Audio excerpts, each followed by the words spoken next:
እንላለን። ለዓለማቱ ለአንዱ አምላክ የፈጠረ ያልተፈጠረ ለሆነ ለሱ ምስጋና ይገባው። አልሐምዱሊላህ አለን።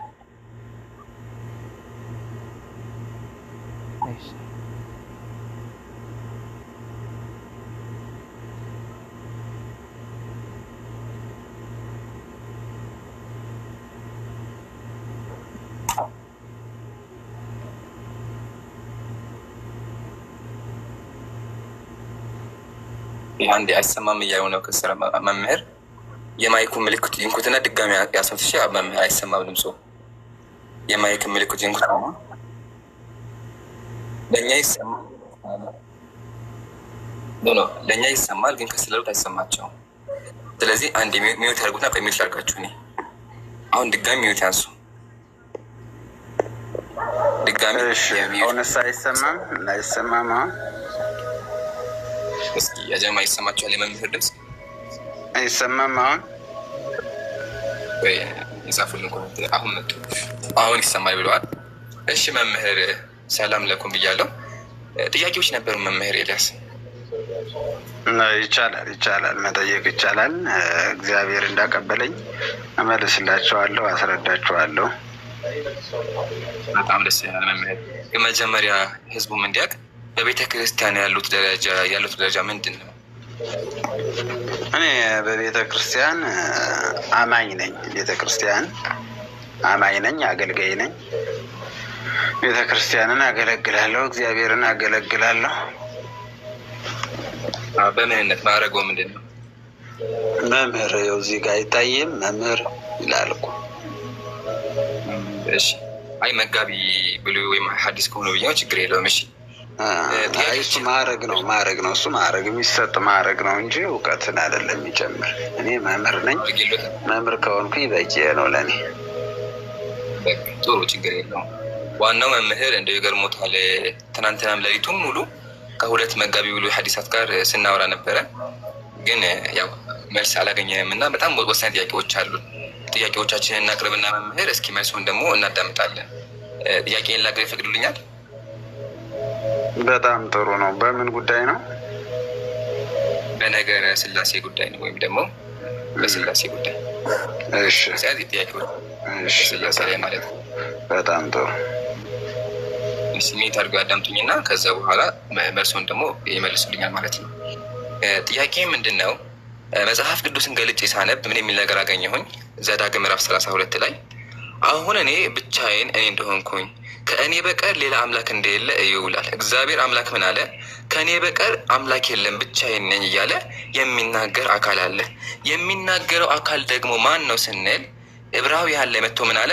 እግዚአብሔር አለ። ከጥንት ጀምሮ እግዚአብሔር በብዙ አይነትና በብዙ ጎዳና ለአባቶቻችን በነቢያት ተናግሮ ሁሉን ወራሽ ባደረገበት ደግሞ ዓለማትን ባደረገበት በፍጠርበት ይላል በልጁ በዚህ ዓለም መጨረሻ ለእኛ ተናገረን ይላል። ስለዚህ እየተናገረ ያለውን ካለ አብ ነው እየተናገረ ያለው።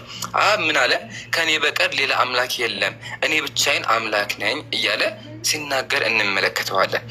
ግን በክርስትና ስንመጣ ከአብ ውጭ ሌሎች አምላኮች አሉ። 3 አምላኮች አሉ። እነዚህ ማለት ነው አብ፣ ወልድ፣ መንፈስ ቅዱስ ተብለው የሚመለኩ 3 አምላኮች አሉ። እነዚህ ጋር የምታዩቸው ማለት ነው።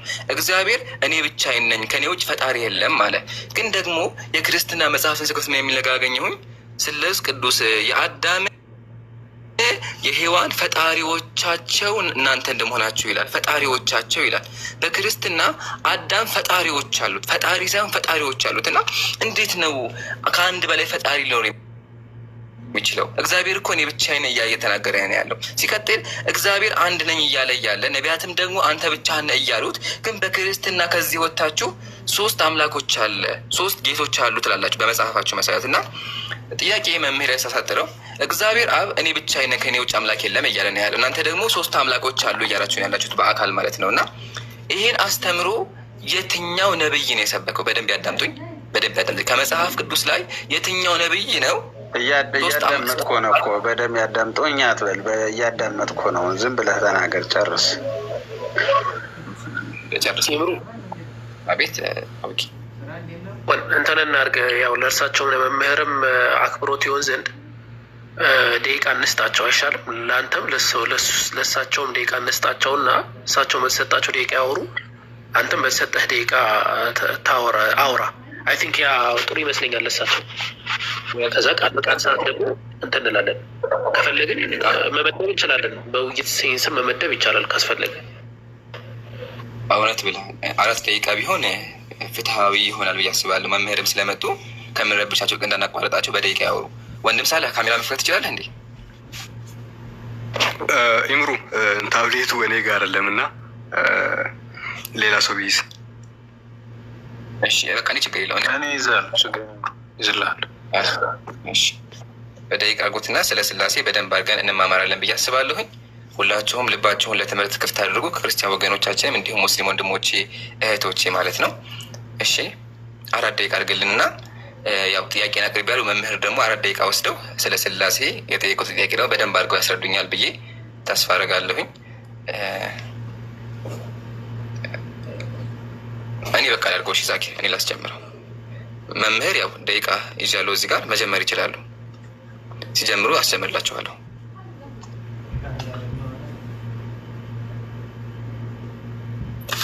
እሳላንተ 4 ደቂቃ አይ በቃ ችግር ጥያቄን አቅርቤያለሁ። እኔ ይበቃኛል። እሱ 4 ደቂቃ ወስደው በደንብ አድርገው ያስረዱኝ።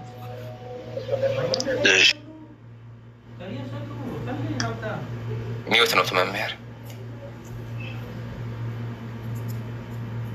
እሺ አንዴ ጠብቀኝ ብዬ ነው። አንዴ እንደገና ታስጀምርልኛለህ 4 ደቂቃውን። እሺ ገና ችግር የለውም። ያልጀመረን እሺ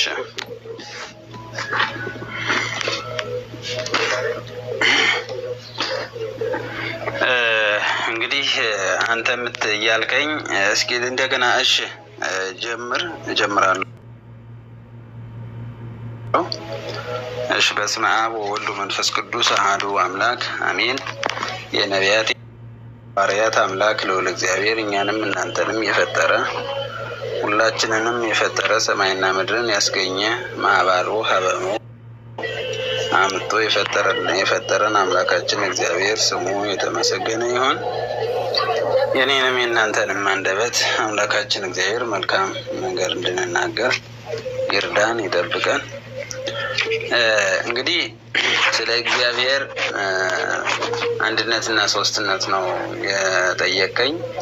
ስላሴ ማለት ሶስትነት ማለት ነው። እግዚአብሔር በአካል 3፣ በአካል በስም በግብር 3፣ በባህሪ በመለኮት በአገዛዝ በስልጣን አንድ አምላክ ብለን እናምናለን። ይህንን ዝም ብለን አይደለም እናምነው።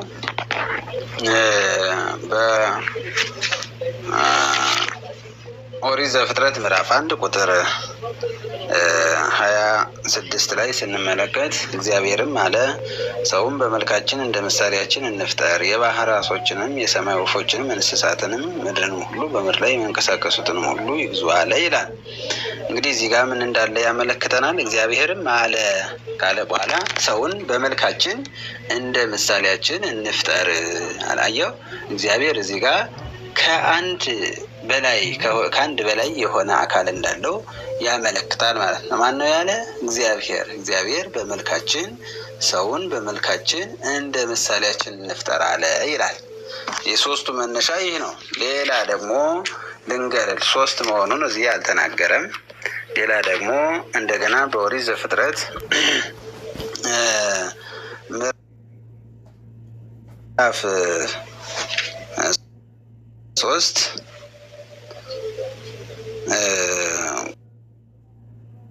ቁጥር 9 ላይ እንዲህ ይላል። ቁጥር 8 ጀምረን ስንመለከት እግዚአብሔር አምላክም ድምፅ ከገነቱ ሲመላለስ አዳምና ሚስቱም እግዚአብሔር አምላክ በፊት በገነት ዛፎች መካከል ተሸሸጉ። እግዚአብሔር አምላክ አዳምን ጠርቶ ወዴት ነህ አለው። እርሱም አለ በገነት ድምፅህን ሰማሁ፣ ራቁቴንም ስለሆንኩ ፈራሁ፣ ተሸሸኩም። እግዚአብሔርም አለ ራቁትን እንደሆን ማን ነገረ? ከእርሱ እንዳትበላ ካዘዝኩህ በላህን? አዳም ለእኔ እንድትሰጠኝ የሰጠኝ ሴት እርሷ ከዛፉ በላች አለና አምላክም ሴት ያደረገችን ሴቱም አለ ካለ በኋላ ምን አለ?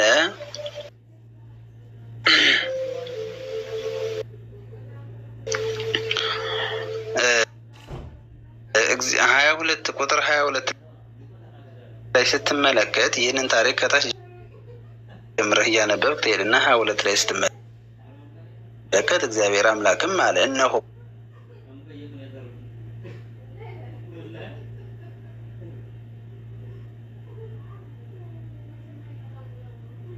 ይላል። እግዚአብሔር ነው እንደዚህ ምን ያመለክታል? ከአንድ በላይ የአካል እንዳለው ያመለክታል ማለት ነው። ሌላ ደግሞ በኦሪት በመጽሐፈ ኢሳይያስ ምዕራፍ 6 ቁጥር 1 ጀምረህ ስትመለከት ሶስትነቱን የሚያመለክተን እናገኛለን። እዚህ ላይ መቀጥልበታለሁ ሰዓት ስላለቀ። በነገራችን ላይ ቅዱስ ቅዱስ ብለው 3 ጊዜ እግዚአብሔርን አመስግነውታል። ይህ ማለት እግዚአብሔር በአካል 3 እንደሆነ ሆኑ የሶስትነታቸው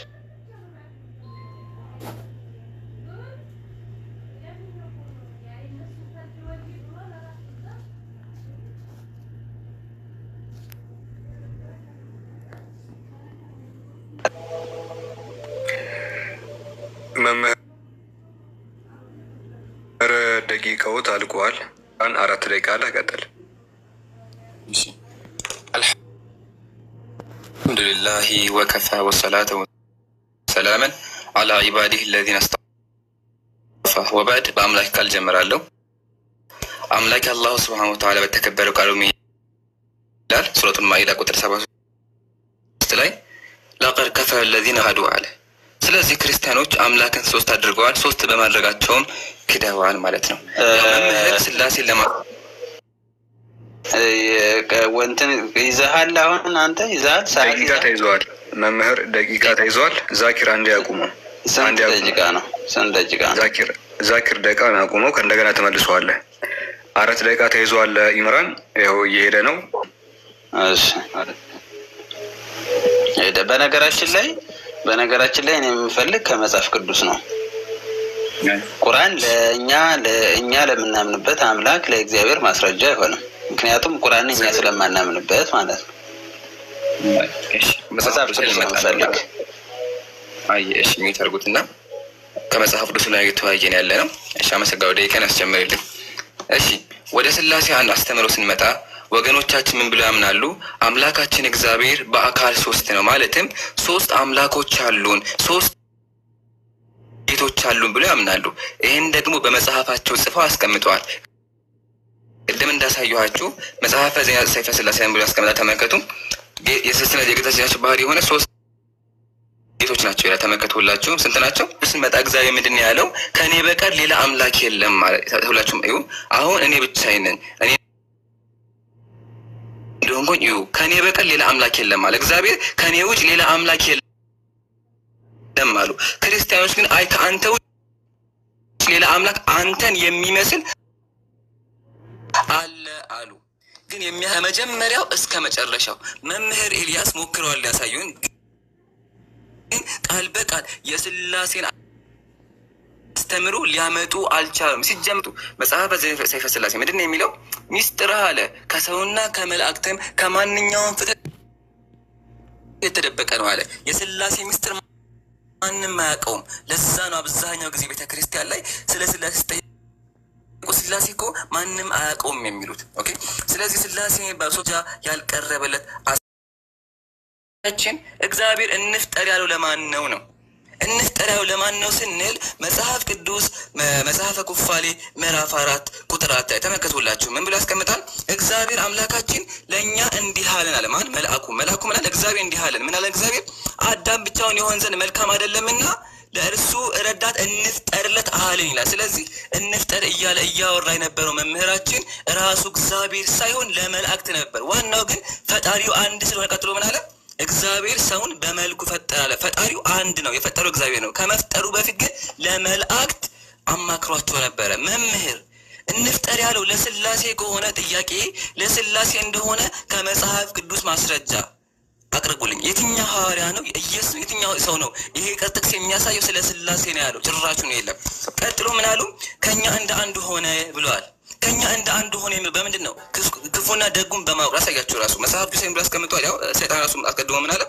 ክፉና ያው ከእርሷ በበላችሁ ጊዜ አይኖቻችሁ ይከፈታሉ፣ እንደ እግዚአብሔር መልካሙንና ክፉን የምታውቁ እንደምትሆኑ አለ። ስለዚህ ከኛ እንደ አንዱ ሆኑ ሲባሉ ክፉና ደጉን በማወቅ ደረጃ ነው። እሱም ደግሞ ከመላእክት ነው። መላእክቶች ራሱ ክፉና ደግን ያውቃው። ለዛ ነው ጋድስ ኤሎሂም ብሎ መላእክትን የሚጠቁመው። ቀጥሎ መጽሐፍ ቅዱስ ላይ እኮ ቅዱስ ቅዱስ ቅዱስ የሚል አለ። ስለዚህ ይህ ስላሴን ያሳያል ብለው እሱም ውሸት ነው። ቅዱስ ቅዱስ ቅዱስ ማለቱ ሀያኖትን ያሳያል እንጂ ሶስት ነው ማለት አይደለም። እንደዛ ከተባለ መጽሐፍ ክፋል የሚል ነገር አለ። እግዚአብሔር አብርሃም አለው። ስለዚህ ሶስት አብርሃም አለ እንዴ? አይመስልም። ስለዚህ ባቆት ራሴ የሚያሰጠኝ ሲስጡኝ መምህር ኤልያስ 4 ደቂቃ አላችሁ፣ ቀጥሉ። እሺ ለእኔም ደቂቃ ስጠኝ። ኖሯል። እሺ እግዚአብሔር ይስጥልኝ። በጣም ጥሩ ነው። እንግዲህ እንደተነጋገር ነው በመጽሐፍ ቅዱስ መሰረት ቢሆን መልካም ነው። ምክንያቱም አንተ ከገድላትም ከድርሳናትም ከሌሎችም መጽሐፍት ነው እያመጣ ያለ። እሱን በሌላ ጊዜ የምንሄድበት ይሆናል። ቤተክርስቲያን የምታምንበት የተቀበለችው ቢሆንም ነገር ግን በመጽሐፍ ቅዱስ ስለሆነ ውይይታችን የተጀመረው መጽሐፍ ቅዱሳዊ ቢሆን መልካም ነው። ግን አንተ እንዳልከው አሁን ቅድም ለምሳሌ ከኛ እንደ አንዱ ሆነ ብሎ እግዚአብሔር ሲናገር እንደማን ነው? ከኛ ማለት ምን ማለት ነው? አንድ ሰው ነው ከኛ ብሎ የሚናገረው? አንድ ሰው ከኛ ብሎ መናገር ይችላል? እንፍጠርለትስ ማለት አንድ ሰው እንፍጠር ብሎ ይናገራል? አደርጋለሁ ልፍጠርለት ነበር ሊል የሚችለው አይደለም። እንፍጠርለት ብሎ ሲናገር እግዚአብሔር እዚህ ወይም አዳምን በመልካችን በአርአያችንና በምሳሌያችን እንፍጠር ብሎ ሲናገር ነው እግዚአብሔር ከአንድ በላይ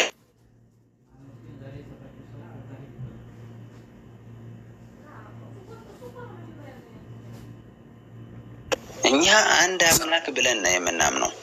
ግን የምናምነው በአካል ግን ሶስት ነው እንላለን። እግዚአብሔር ሶስት አካል አለው። ባህሪው አንድ ነው፣ ፈቃዱ አንድ ነው፣ አገዛዙ አንድ ነው።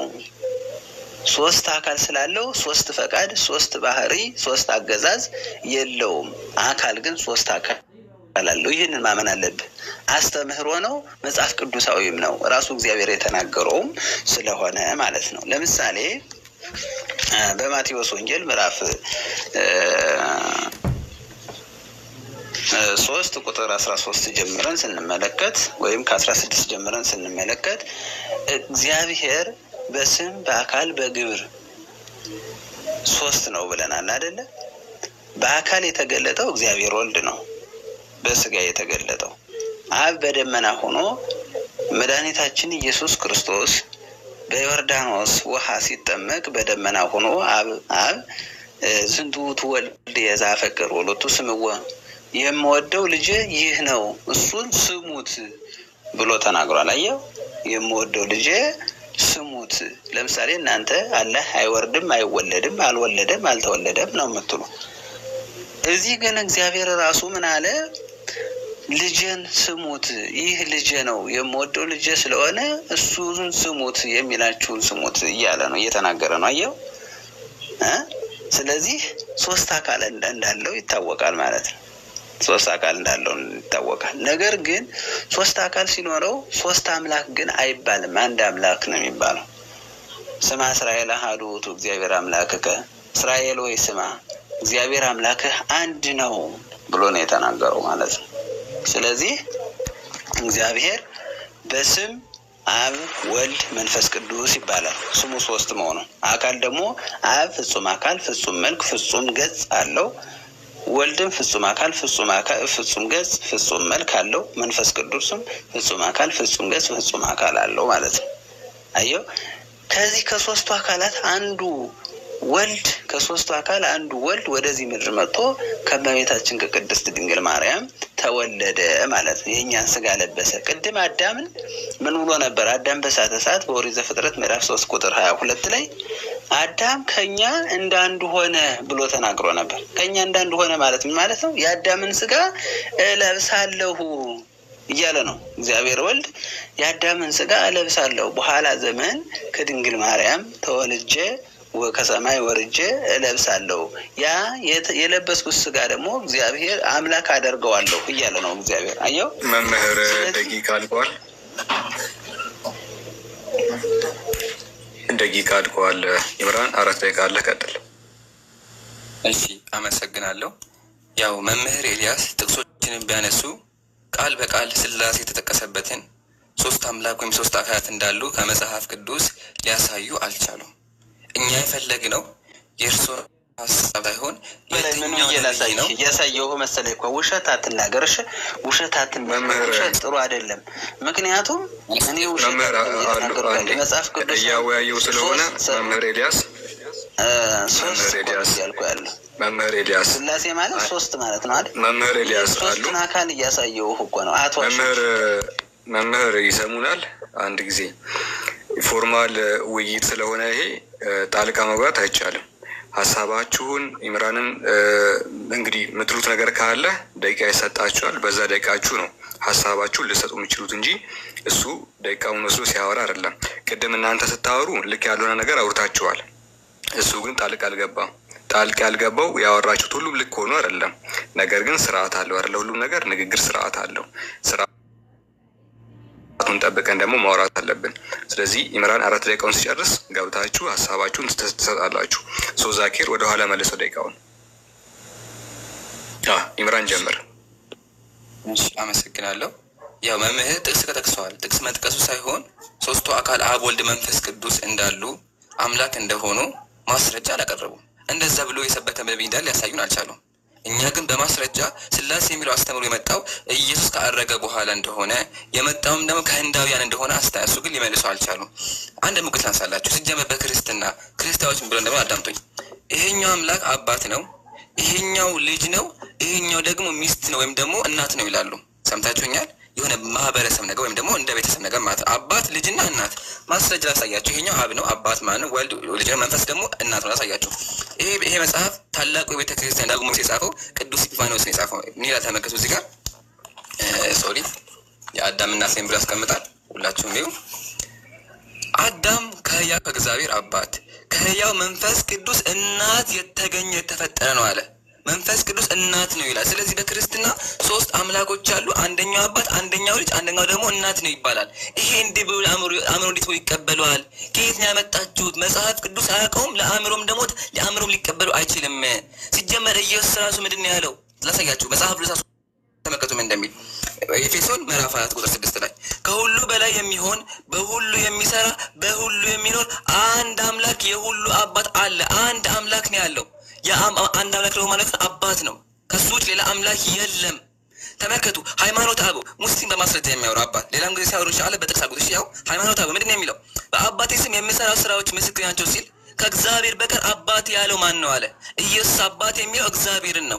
ያ እግዚአብሔር ደግሞ ከሱ ውጭ ሌላ አምላክ የለም። ለዛ ነው ኤፌሶን ላይ አንድ አምላክ የሁሉ አባት አለ የሚለው። ቀጥሎ ሳምናለ ኢየሱስ ዮሐንስ ወንጌል ምዕራፍ 8 ላይ ነገር ግን አሁን ከእግዚአብሔር የሰማሁትን እውነት የነገርኳችሁን ሰው አለ። ኢየሱስ ሰው ነኝ ከእግዚአብሔር እየሰማውን የምናገረው አለ። ቀጥሎ ምን አለ?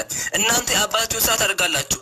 እኛ ከዝሙት አልተወለድንም። አንድ አባት አለን፣ እርሱም እግዚአብሔር ነው። አንድ አባት ነው ያለው፣ አንድ አባት። ከዛ ውጭ አምላክ የለም። ግን ክርስቲያን ወገኖቻችን ከአንዱ አምላክ ኢየሱስ ተመለከው ምን ታደርጋላችሁ? አምላክ የሆነ ኢየሱስም ታመልኩታላችሁ። ያሳዝናል በጣም። ግን የሚያስቀውና የሚያዘው ነገር ግን ለዚህ አስተሳሰባችሁ ማስረጃ ልታቀርቡ አልቻላችሁም። እንፍጠር አላችሁ። እንፍጠር የሚለው ለመላክ እንደሆነ መጽሐፈ ኩፋሌ የእግዚአብሔር ቃል መጽሐፈ ኩፋሌ ምዕራፍ 4 ቁጥር 4 አሳይተናል። ቀጥሎ እንፍጠርለት አሉ ብለዋል። እንፍጠርለት አይልም የሚለው ልፍጠርለት ነው። ተመልከቱ ጀማ ስላሴን ለማሳየት 3ቱን አምላክ ለማሳየት ብለው የእግዚአብሔርን ቃል ለወጡ። ተመልከቱ እንደዚህ ይላል እግዚአብሔር አምላክም አለ ሰው ብቻውን የሆን ዘንድ መልካም አይደለም፣ የሚመቸው ወርደት እንፍጠርለት ይላል የአማርኛ ትርጉም ላይ። ግን ወደ ሂብሩ ስንመጣ የሚለው መምህር ሄዱ። ወደ ሂብሩ ስንመጣ ምንድን ነው የሚለው? ከበዳቸው ያ ጀማ። 3ኛ መምህር አዋይ ፍትህ አዋይ ሰራ 3ኛ መምህር ነው ያ ጀማ። ታዘቡ። አያችሁ ይሄን ያለ መምህር እኛ ፊት መቆማችሁ ማለችሁ ይሄን ነው። ስለዚህ እንፍጠርለት የሚል የለም፣ የሚለው ልፍጠርለት ነው።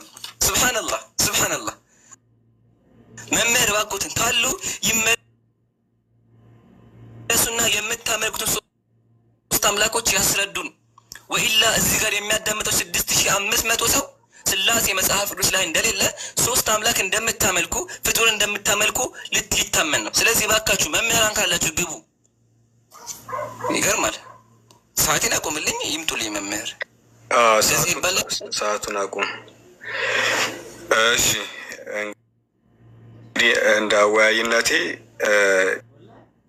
መምህሩ መውጣት አልነበረባቸውም።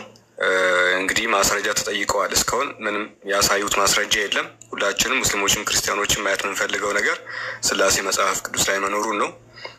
እሱ መምህር ሊያሳዩን ይገባል። ስለዚህ መምህር ካላችሁ ባኮትን ገዝት ላኩና የጀመራችሁትን ውይይት ጨርሱ። ውይይት ቢከብደንም ባይከብደንም ከጀመርን መጨረስ አለብን። ይሄ ህግ አይደለም፣ ስርዓትም አይደለም። ሲከብደን መውጣት የለብንም። ኦኬ። ስለዚህ ተመለሱ እባኮትን። ይሄን ያላችሁ ስላሴ ለማስረዳት ከባድ ነው እና እባካችሁን ያለውን ነገር ተጋፈጡ። ማምለጥ መፍትሄ ያለ። እስከ መቼ ከኛ አምልጣችሁ? ክርስቲያን ወገኖች መምህራን እስከ መቼ ያምልጣችሁ? ትናንትና ሌሊቱ ሙሉ 2 መምህር ተዋይት መጋቢው ላይ ዛሬ 3ኛ መምህር 3 መምህር ወጡ። ወላሂ 3 መምህር ማለት ነው። 3 መምህር ለምን? ስላሴ አምላካችሁ ከሆነ የማታፍሩበት ከሆነ መታችሁ እኮ በማስረጃ ማሳየት አለባችሁ። እኛ ግን ሙስሊሞች የምታመልኩ ሶስት ፈጣሪ እንደሆነ በማስረጃ እያሳየን ያለ። ተመልከቱ ትምህርት ሃይማኖት ምን እንደሚል። ስላሴ ይህን አለ በጥንተ ተፈጥሮ ሲፈጥሩ አለ። በክርስትና ውሸት ነው፣ በቃ ውሸት ነው። የለም ዘጋ። ምንም አይፈሳትም እያለ ነው። ሁለተኛ ጥያቄ ዳዊት ቤርሳቤ ጋር ከተኛ በኋላ እግዚአብሔር የቀጣው ምንድን ነበር? እግዚአብሔር በቤት ሰይፍ አይጠፋም ነው ያለው። ሌላ አልቀጣውም። ይሄን ብቻ ነው የቀጣው። በቤት ሰይፍ አይጠፋም አለ። ያ እንግዲህ ሲተነተን በቤቱ ውስጥ ሰይፍ አልጠፋም። ልጁ አሳዶታል። ጦርነት ልጁ ተዋግቶታል። እንደዚህ ነው የሚለው። እግዚአብሔር እንዲህ ይላል፣ ከቤትህ ክፉ ነገር አይጠፋም፣ ሚስቶችህን በዓይን ፊት እወስዳለሁ፣ ለዘመድህም እሰጣቸዋለሁ፣ በዚችም ፀሐይን ዓይን ፊት ከሚስቶች ጋር ይተኛሉ ነው ያለው። እግዚአብሔር ምን ያደርጋቸው ሚስቶቹን? ዝም ማለት ሌላ ሰው ነው። ኧረ ዝም አላልኩም። ሌሎች ነገስታት ሌሎቹ አገቡበት ማለት ነው እንጂ ደፈሯቸው ማለት አይደለም። ተቀማ ማለት ነው። ከሚስቶች ጋር እንደዛ ይሄ ብቻ አይደለም። ሚስቶቹን አጣ ተቀማ። ያስቀማ ማን ነው? ኃጢአቱ መተላለፉ አስቀሚው ማን ነው? አስቀሚው ራሱ ዳዊት ነው። መተላለፉ ኃጢአቱ እሱማ ምክንያቱ ነው። እሱ ምክንያቱ ሰው የዘራውን ያጭዳል ይላል መጽሐፍ ቅዱስ። በስጋ የሚዘራ የስራን ያጭዳል። የዘራውን ያጭደው የብሉይ ኪዳን ዘመን ነው። ሰው የዘራውን ነው የሚያጭደው። እንደዚህ ይላል። ይህን አንተ አለ በስውር አድርገዋል፣ እኔ ግን ይህን ሁሉ በእስራኤል ፊት አደርገዋለሁ። እግዚአብሔር በእስራኤል ፊት አስደፍሯቸዋል ወይስ አስደፈራቸው? እግዚአብሔር አላስደፈራቸውም። ስራው ነው የእሱ የዘራውን ያጨደው። ይሄ ምንድን ነው? ምንድን ነው የሚለው? አንብበው አንዴ። አንተ በለው አንተ ይህ በስውር ነው ከወሬው ሚስት ጋር የተኛው። ሚስቶቹ ግን ተላልፈው ሲሰጡ በአደባባይ ነው። ስለዚህ የዘራውን ታጭዳለህ። እኔ ግን ምንድን ነው የሚለው? እኔ ግን አንብበው የዘራውን ታጭዳለህ። የዚህ ትርጉሙ የዘራውን ማጨድ ነው። አንብበው እስኪ መጀመሪያ። ለምን ትጸይፈዋል? አንብባት። ለምንድን ነው እግዚአብሔር አሳልፎ የሰጠው? ንገረኝ፣ ምክንያቱም ንገረኝ። የእግዚአብሔርን ቃል ማንበብ አፈረ። ወላሂ አፈረ። አንብበው እስኪ። አላፍርም፣ እያነበብኩልህ እኮ። አንተ ይህንም በስውር አድርገዋል፣ እኔ ግን ይህንም በእስራኤል ሁሉ ፊት አለ። እኔም ነገርኩ። ዳዊት ከወሬው ሚስት ጋር በድብቅ ነው የተኛው። ኃጢአትን ጨርሰህ አንብበው። ጨርሰህ አንብበው። አነበብኩት እኮ። ይኸው ብራስህ ደግሜ ላንብብልህ። አንተ ይህንን በስውር አድርገዋልና እኔ ግን ይህንን በእስራኤል ሁሉ ፊትና በፀሐይ ፊት አደርገዋለሁ። ስለዚህ እግዚአብሔር አድራጊው ማን ነው? አደርገዋለሁ ያለው ማን ነው? የተደረገበት ምክንያቱ ዳዊት ነው። መተላለፉ አልጠየኩም። አደርገዋለሁ ያለው ማን ነው? አልጠየቀኝም። መጽሐፍ ቅዱስ እንደዛ ነው የሚፈተዋ። ሰው የዘራውን ነው የሚያጭድ። ለምሩ ልጠይቀው። ቆይ ከሚያከራክር አንድ አደርገዋለሁ ያለው ማን ነው? አንድ ብቻ ተቆርጭ። አደርገዋለሁ ያለው ማን ነው? እየጨረስክ ነው። ኦኬ። አደርገዋለሁ ያለው ማን ነው? እየመለስክ አደርገዋለሁ መልስልኝ። ማን ነው? ሰው የዘራው ለኃጢአቱ ዋጋን ትከፍላለህ አለ። ገባኝ። እሱ ገባኝ። እሺ ገብቶኛል። አመሰግናለሁ። በቃ እሱ ከገባ ዋናው እኮ ለኃጢአቱ ዋጋውን ከፈለ። አድርገዋለሁ እየተናገረ ያለው ማን ነው? እዚህ ጋር እያወራ ያለው ማን ነው? የተደረገበት ምክንያት ዳዊት ነው የምልህ። ዳዊት ባይበድል ኑሮ ሚስቶቹ ተላልፎ አይሰጡም ነበር። እሱ ገባኝ፣ ገብቶኛል። ዳዊት ነው። ለምሳሌ የሆነ በደል ስትበድል ማለት የሸሸ አትፍራ። እሱ ገብቶኛል። ጥያቄ እዚህ ጋር አደርገዋለሁ እየተናገረ ያለው ማን ነው? እዚህ ጋር እየተናገረ ያለው ማን ነው? እዚህ ጋር አላለቀም፣ ደቂቃ አላለቀም። አትፍራ፣ ደቂቃ አደርገዋለሁ ያለው ማን ነው? እየተናገረ እዚህ ጋር ማን ነው? መልስልኝ። የዘራውን ያጭዳል። ገባኝ። አይሰማም እንዴ? እሱ ገብቶኛል። አትድጋም።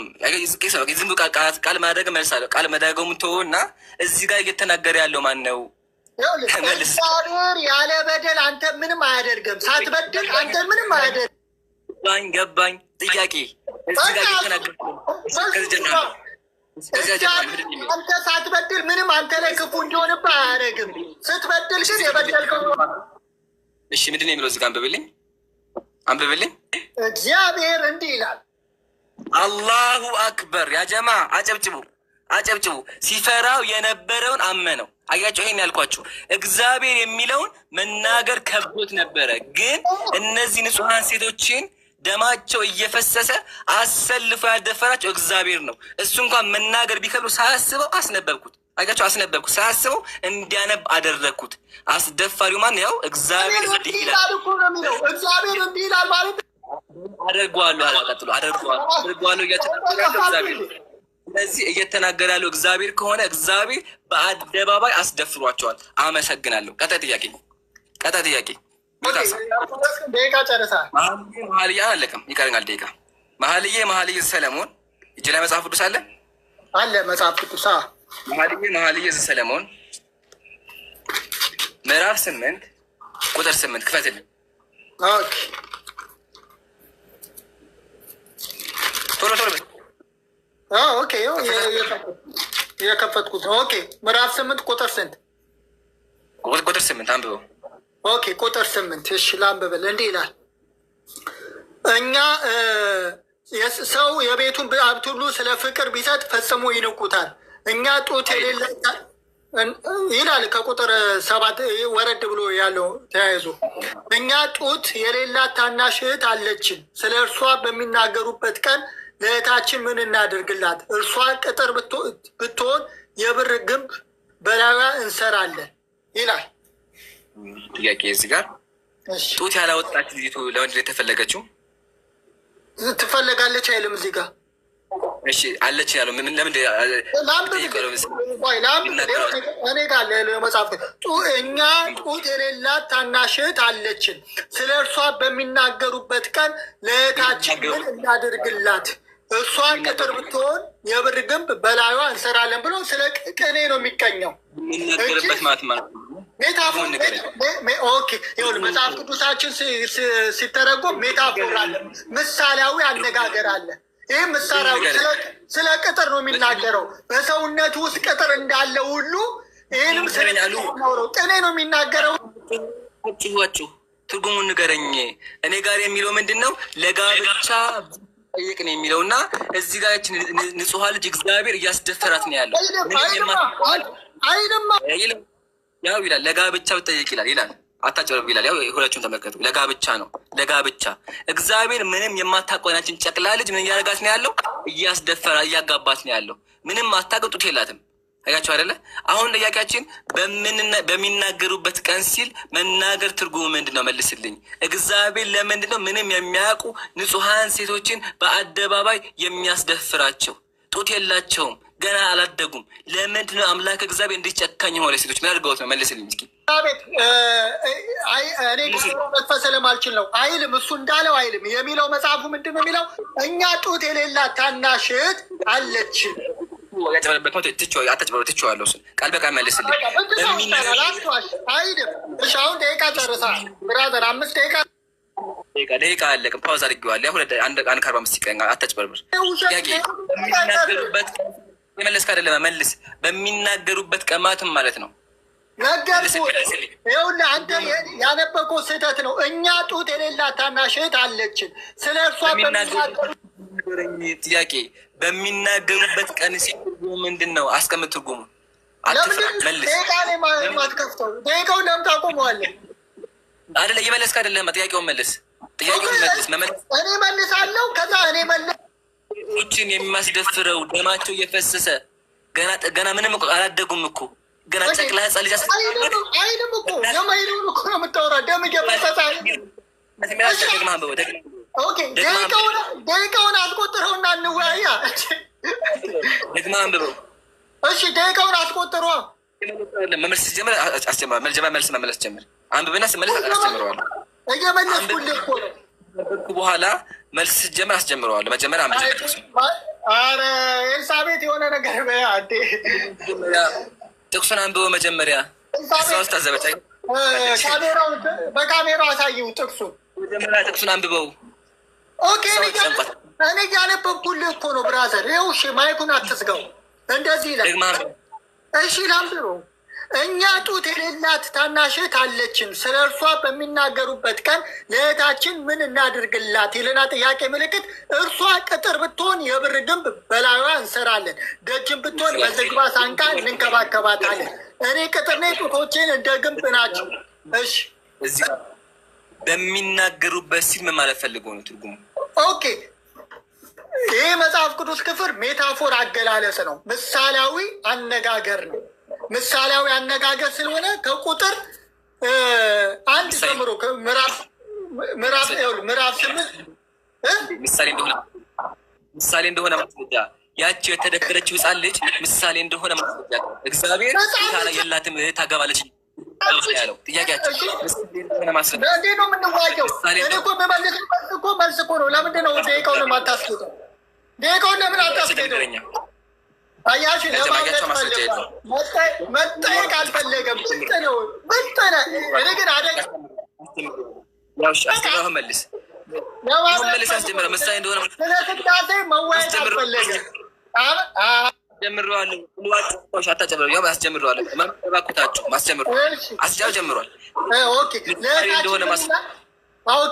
ሰው የቤቱን ሀብት ሁሉ ስለ ፍቅር ቢሰጥ ምን ይንቁታል እያለ ስለ ሜታፎር አገላለጽ ነው። ስለ ቅጥር ማጠር እያወራ በዙሪያ ስላለ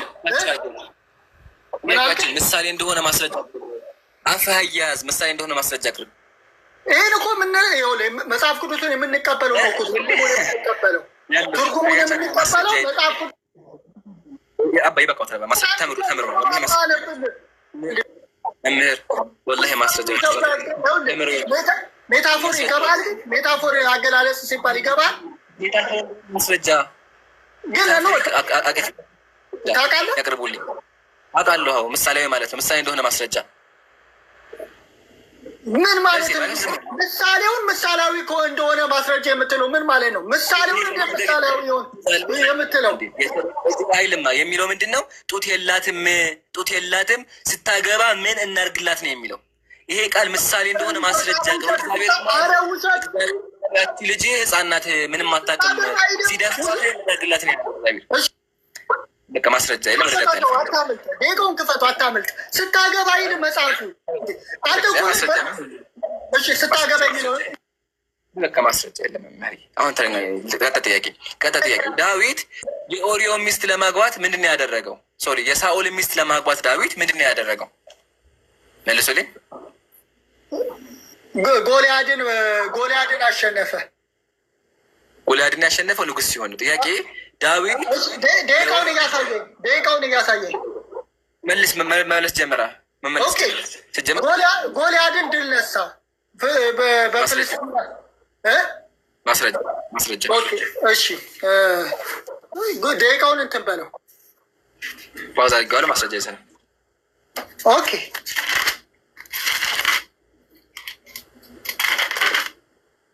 አያችሁ ያጀማ ይሄን ማስረጃ ይዘና ይሄን ያልኳቸው እግዚአብሔር ያቺን ንጹሕ ልጅ ምንም የማታውቅን ልጅ እያስደፈረ ወገናችን ማስረጃ ለግ ማስረጃ የለውም። ጠይሐዘ ማስረጃ የለውም።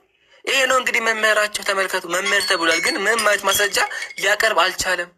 ጀስት በቃ ጩኸት ብቻ ካለ ማስረጃ ማውራት። ምሳሌ ያለ የለም ምሳሌ እንደሆነ ግን በማያሻማ ቃል መኃልየ ላይ እግዚአብሔር ንጽሕቱን ልጅ እንድትደፈር አድርጓል። ይሄ ነው መጽሐፍ ቅዱስ። መምህር ስለዚህ ባኮት ሌላ ጊዜ የምናደርጉ ቀስ ብሎ ተቀምጠው መጽሐፍ ስለመቆጠር አያወራም። ማሌ ላይ ስለመቆጠር አያወራም። ማስረጃ ዳዊት የኦሪዮ የሚቆጠው ጎልያድ እንገል እንደሆነ ማስረጃ አቅርቡልኝ። የኦሪዮን ሚስት ነው እንዲ ያልከው? የሳውልን ልጅ እኮ ነው ያልከው። እንዴ ሀሳብን ትቀይራለህ እንዴ?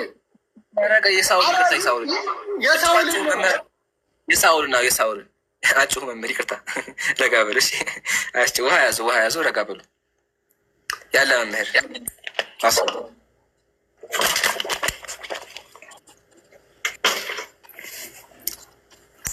የለም ማስረጃ አያችሁ። እሺ ምን ላይ ደረሳችሁ? ይቅርታ ስልክ ገብቶ አንድ የሚታየው ሻይ ሰቤጥ ማስረጃ እያወጡ ነው። አንድ ፕሊስ እባክሽ የሚታርጌና ይቀጥሉ መምህር።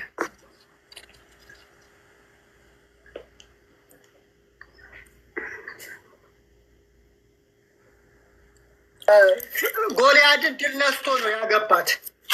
ማስረጃ ሚት አድርጊያለሁ። መምህሮቹ እንደዚህ ማስረጃ ማውጣት ከቻሉ፣ እንደዚህ ከተረበሹ፣ እንደዚህ ከተንቦዣቦዡ ቄሶች ይመጡ ደግሞ አስቡት። ይሄ መምህር ተብሏል፣ ግን ማስረጃ ማውጣት አልቻለም። ወላሂ ይዩት እንግዲህ እስካሁን አንድ ደቂቃ አለፈው፣ ማስረጃ ሊያቀርብ አልቻለም። ማስረጃ ማቅረብ ሹፉ፣ እንጠብቃለን ማስረጃ እስከሚያቀርብ ድረስ። ጥያቄያችን ዳዊት የሳኦል ልጅ ያገባው ጎልያድን ገሎ እንደሆነ ማስረጃ መቼ ቃል ልግባላችሁ፣ መቼ ሊያቀርባችን የለም። መጽሐፍ እንደዚህ የሚል የለም። እንጠብቃለን እስከሚያመጣ ድረስ። ወይ መምህር እዛው ተከብሮ ቢቀመጡ ይሻል ነበረ። ከዚህ በኋላ በኤሳጥራስ አታከብራችሁን። በቃ ወይ መምህር እሱ ፖለቲካ አንቱ ተናግሬያለሁ እኮ አይደለ እንዴ? እኔ ጋር ይጠይባላ መምህርሽን እኮ ማስረጃ እያንዳንዷ ነገር ይቀርብልሃል ብያለሁ እኮ ተናግሬያለሁ አይደለ እንዴ? ልብ ይለትም የአሁኑ መምህር ምንም አይነት ማስረጃ ማቅረብ እኮ አልቻለም። ኤልሳቤጥ የራሱ ነው። እኔ ጋር ግን መወዳደር ከፈለግ ና በቤቴ ልብ ካለ እኔ በቤት ኤልሳቤጥ ካደቻቸው መምህር ና በቤቴ አልኩ።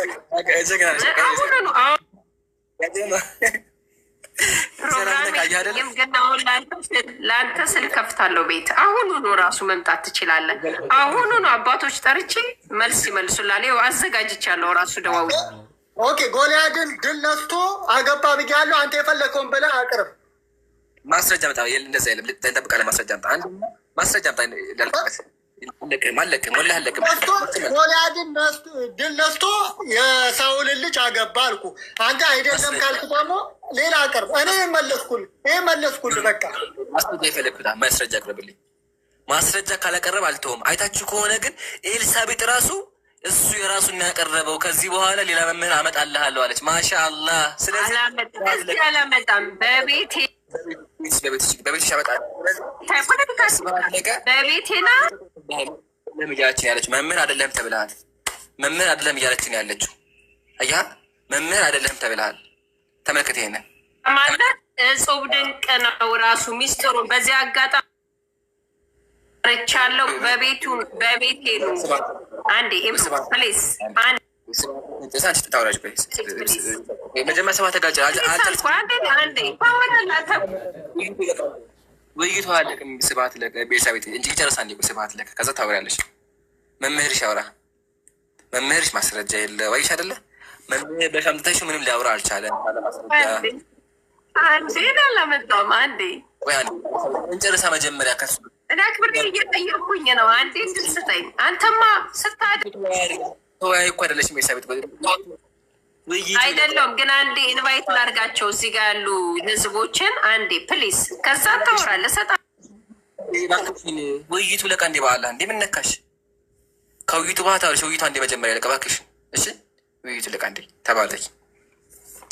ያ ጀማዓት አልኸይር አያችኋ፣ መምህሩ ምንም አይነት ማስረጃ የለውም።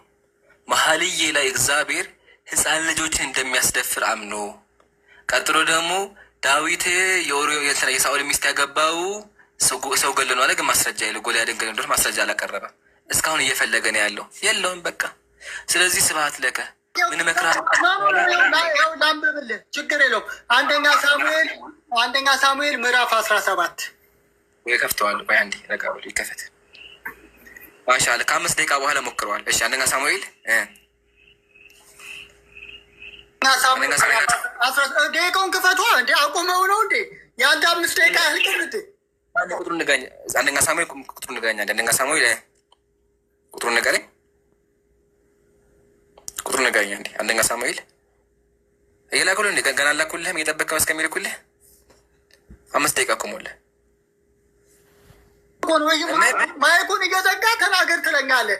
ምዕራፍ 17 ቁጥር 27 ጀምሮ በቃ ጎበዝ አሁን አንብብልኛ ከፍቼዋለሁ። ይህንን ለቆሙ ሰዎች ይህ ፍልስጤማዊ ለሚገድል ከእስራኤል ተግዳሮ ለሚያደርግ ሰው ምን ይደረግለታል? ይኸው አምላክ ጭፍሮች የሚገዳደር ያልተገረዘ ፍልስጤማዊ ክፈቷ። ደቂቃውን ካልተከፈትከው መጀመሪያ ጥቅሱ እንደዛ አይልም። እያዋሸን ያለው አታጭበርብረዋል። እንደዛ አይልም። ህዝቡ ነው የሚለው ቁጥር 27 እንደዛ አይልም። ቁጥር 27 ህዝቡ ነው የሚለው። መምህር እባክዎትን አጭበርብሩ እባክዎትን ብያቸዋለሁ። ወላሂ እንደዛ አይልም። ያከፍቼዋለሁ። ሚዩት አድርገዋላ። ክፈትለት። ሚዩት እያደረክ እኮ ነው አንተ አውራ የምትለው። 27 ከፍቼዋለሁ። አይታይም? ከፍቼዋለሁ እኮ ታዲያ ይኸውልህ አንደኛ ሳሙኤል ምዕራፍ 17 ከቁጥር 27 ጀምሮ ታሪኩን ማንበብ ትችላለህ።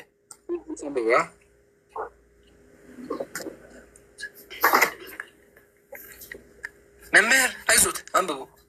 ኦኬ አንብቡ። አንተ ይኸውልህ ሰጠው እኮ ያንተ ማስረጃ አንብብ። ማስረጃ እሺ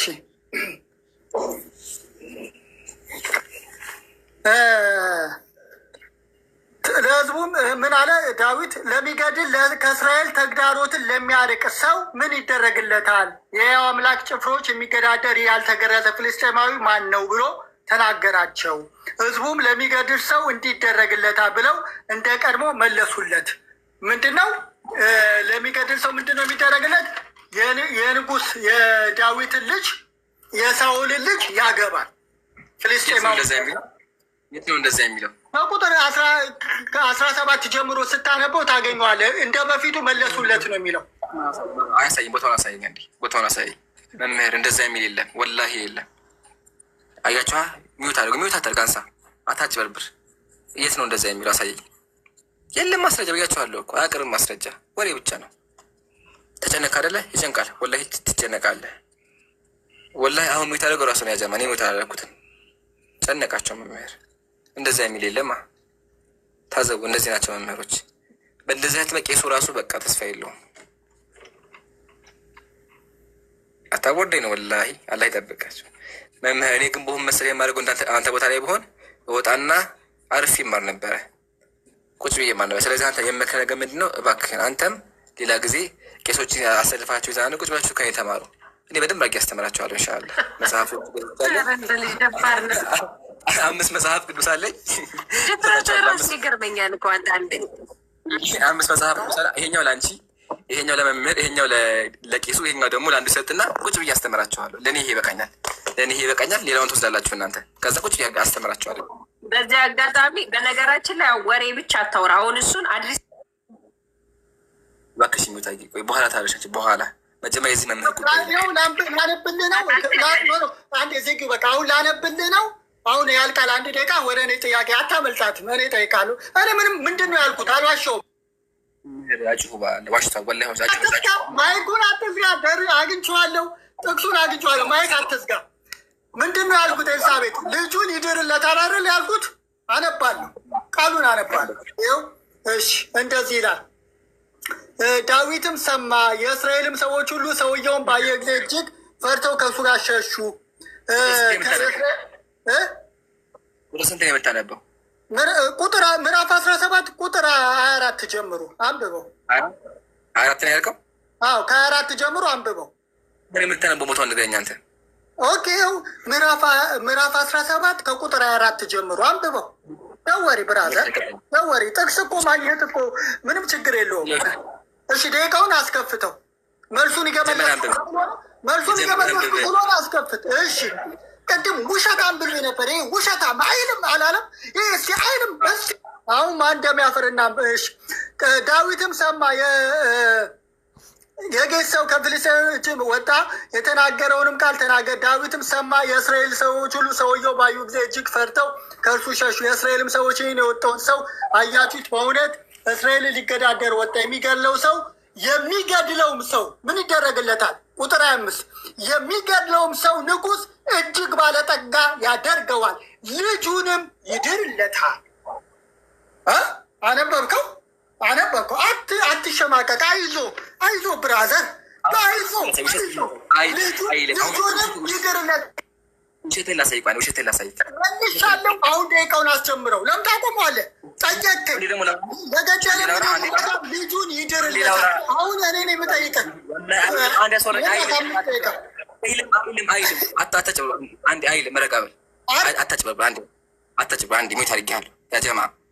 ጥያቄያችን ምንድን ነበረ?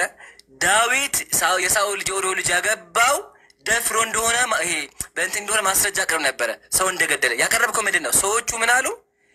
ጎልያድን ከገደለው እናጋባለን አሉት ብላ። ውሸት ነው፣ እንደዛ አይልም። ላንብብልህ መጽሐፍ ቅዱስ ምን እንደሚል ተማሪያው መጽሐፈ ሳሙኤል ካለ ምዕራፍ 18 ያው ሳኦል ዳዊትን ንጉሱ ለልጆቹ ከአንተ የሚፈልገው ጥሎሽ ጠላቶቹን ለመበቀል 100 ፍልስጤማውያን ሸለፈት እንጂ ሌላ አይደለም ብላችሁ ንገሩት። ቡም ይሄን የሚለው አያ የሚለው ምንድን ነው? እኔን ልጄን ለማጋ ከፈለግ ው ንጉስ ለልጅቱ ከአንተ የሚፈልገው ምንድን ነው? ጥሎሽ ጠላቶቹን ለመበቀል 100 ፍልስጤማውያን ሸለፈት ነው የሚለው። አያ አጭበረበርክ። ወላሂ እንደዛ አይልም ብያቸዋለሁ። እኔ አንተ ያመጣው ሰዎቹ ያነሱትን ሀሳብ ነው። ዋናው ግን በመጽሐፍ ቅዱስ መጽሐፈ ሳሙኤል ቀዳማዊ ምዕራፍ 18 መሰረት ዳዊት የሳኦል ሚስት ያገባው 100 ፍልስጤማውያን ሸለፈታቸውን ቆርጦ ነው። ደግሜ ላሳይ፣ ትልቁ ያውኝ ላሳይ ካላመንክ ማለት ነው። አያ ስትታጭበረበር እንደዚህ አድርገን እናጋልጣለን። እባካችሁ ሙስሊም ፊት መታችሁ ለማጭበርበር አትሞክሩ። ያው እኛ አሳይተናል። ያው የሚለው ምንድን ነው? ራሱ ሳኦል ማለት አሁን ውሸት ተቀደም ቃል በቃል ደቂቃ ይቀራል።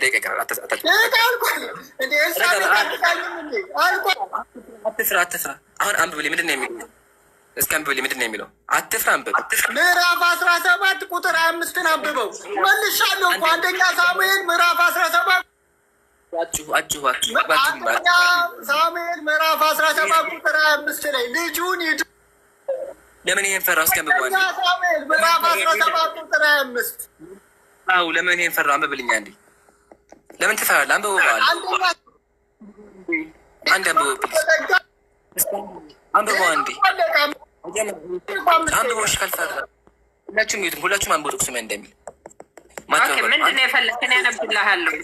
የእሱንም ያንተንም አነብልሃለሁ። ፍርድ ለህዝቡ። ቁጥር ስንት ነው የፈለግከው? ቁጥር ስንት ነው የፈለግከው? 25። ስለዚህ ከ24 ጀምሬ ልውረድ። የእስራኤልም ሰዎች ሁሉ ሰውየውንም ባዩ ጊዜ እጅግ ፈርተው ከእርሱ ሸሹ። የእስራኤልም ሰዎች ይህን ያወጣውን ሰው አያችሁትን? በእውነት በእስራኤል ሊገዳደር ወጣ። የሚገድለውንም ሰው ንጉሱ እጅግ ባለጠጋ ያደርገዋል፣ ልጁንም ይድርለታል። ባዩትም የአባቱን ቤት ያው ልጁንም ይድርለታል ከሚለው ያዝልኝና የአባቱንም ቤት ሰብ በእስራኤል ዘንድ ከግብር ነፃ ያወጣቸዋል አሉ ይላል። አሁን ደግሞ 18 ግለጫው አንዴ አንግለጫው አንዴ ወደዛ አሁን እንዳትፈሪ ግለጫው አንዴ ቁጥር 18 ቁጥር 18 ነው ወይስ ምዕራፍ 18? ወደ ጎን አድርጊውና ቀጣይ ምዕራፍ ላይ ቁጥር 25ን አንብብ። ይቅርታ አሁን የምትነግረኝ ሳሙኤል 17 ምዕራፍ 17 ቁጥር ወይስ 18-25? እሺ 18-25 ሁላችሁ ቀጣይ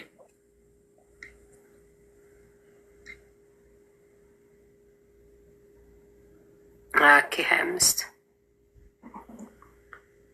ሳኦልም ዳዊትን በፍልስጤማውያን እጅ ይጥለው ዘንድ አስቦ የንጉሥን ጠላቶች ይበቀል ዘንድ 100 ፍልስጤማውያን ሸለፈት በቀር ንጉሥ ጫማ አይሻም።